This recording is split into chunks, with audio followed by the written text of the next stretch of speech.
ভাঙড়ের ডিজিটাল মিডিয়ার সাংবাদিকদের উপর হামলার নিন্দা করলেন নওশাদ সিদ্দিকী।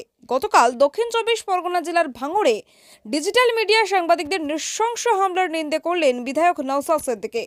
উল্লেখ্য, এক ডিজিটাল মিডিয়ার সাংবাদিক নওশাদ সিদ্দিকীর উদ্যোগে ব্রিজ হচ্ছে বলে খবর করে, তারপর তার উপর আক্রমণ চালানো হয় বলে অভিযোগ ওঠে। পরে সাংবাদিকদের উপর আক্রমণের প্রতিবাদে ওই ডিজিটাল মিডিয়ার অন্যান্য সাংবাদিকরা কালো কাপড় পরে ভাঙড় থানায় ডেপুটেশন জমা দিতে গেলে ফের হামলার শিকার হন 20 জন সাংবাদিক তৃণমূলের হাতে, এমনই অভিযোগ করা হয়।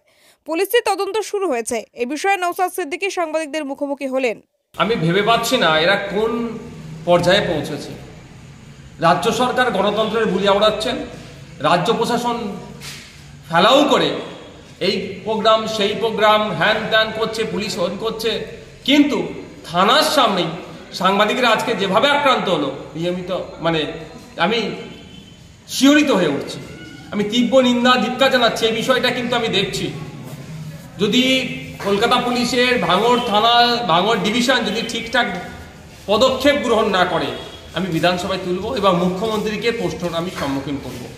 মুখ্যমন্ত্রীর কাছে প্রশ্ন উত্তর চাইব। আমি প্রশ্ন করব যে এমনি সাংবাদিক স্বাধীনতায় পশ্চিমবঙ্গ সহ ভারতবর্ষের অবস্থান অনেক তলনিতে, ভয়ঙ্কর জায়গায় পৌঁছে গিয়েছে। 180টি দেশের মধ্যে 159 র্যাঙ্কে আমরা সাংবাদিক স্বাধীনতায়। আর আপনারা খবর করছেন সাংবাদিক আমার বিপক্ষে যেতেই পারে, আমার পক্ষে আসবে সবটাই আশা করা আমার বৃথা। তো বিপক্ষে যাওয়ার জন্য আমি আপনাদের উপর আক্রমণ করবো, আপনাদেরকে প্রাণঘাতী হামলা চালাবো আবার থানার সামনে? এটা কোন লেভেলের অসভ্যতা আমি চরমেরা পৌঁছেছে। এদের জবাব আগামী দিনে দিতে হবে। মানুষ তো দিচ্ছিল জবাব। সাংবাদিক বন্ধুদেরকে বলবো নিরপেক্ষতা বজায় রেখে আপনারা এদের দুর্নীতির বিরুদ্ধে লড়াই করে যান। ইভেন নওশাদ সিদ্দিকী আমারও ভুল হলে আমারও আপনারা সমালোচনা করবেন। আপনারা সমালোচনা করলে আমি মনে করবো আমরা ভুলটাকে আমি ঠিক করে শুধরে নেব। আর পুলিশ প্রশাসন যদি ওই চাটুকারিতা করে, তাহলে পুলিশ প্রশাসনকে কিন্তু জবাব দিতে হবে, কারণ থানার সামনে ঘটনা ঘটেছে এবং সিসিটিভি ফুটেজে সম্পূর্ণভাবে দেখা যাচ্ছে কে বা কারা। শওকত সাহেবের এক চালা আপনার আহসান সাহেব, তার নেতৃত্বে যেভাবে হয়েছে আমি ভেবে পাচ্ছি না। উনি একজন নিজেকে লিডার বলে দাবি করেন, তিনি একটা গুন্ডাদের মতো যেভাবে মারামারিতে জড়িয়ে পড়লেন, এর খেসারত ওনাকে দিতে হবে। সাংবাদিকরা যদি এইভাবে মার খায়, তাহলে সাধারণ মানুষ কতটা আতঙ্কে রয়েছে আজ ভাঙড়ে। একদম এইটা অ্যাকচুয়ালি এইগুলো যারা ফ্যাসিস্ট চিন্তা ভাবনা নিয়ে চলে, তারা সবসময় এগুলোকে করে। সমাজে একটা আতঙ্ক তৈরি করে রাখবে, সোসাইটিতে একটা এই ভয়ের পরিবেশ তৈরি করে রাখবে।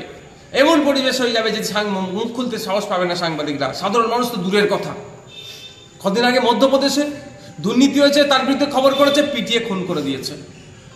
উত্তরপ্রদেশে সেখানে দুর্নীতি হয়েছে, খবর করেছে, তাকে খুন করেছে। অসমে মুখ্যমন্ত্রীর দুর্নীতির বিরুদ্ধে খবর করেছে, তাকে গ্রেফতার করেছে। আবার নাকি তাকে দ্বিতীয়বার তাকে জামিন হয়ে গেছে, আবার নাকি তাকে বিভিন্ন ধারায় কেস করে তাকে গ্রেফতার করেছে। আর পশ্চিমবাংলা দেখুন, তৃণমূল কংগ্রেস দুর্নীতি করবে, অন্যায় করবে, মিথ্যা প্রচার করবে, তার বিরুদ্ধে যদি কেউ খবর করে। আমাদের ভাঙড় থেকে রেবতী মালির রিপোর্ট, ডিএন নিউজ বাংলা।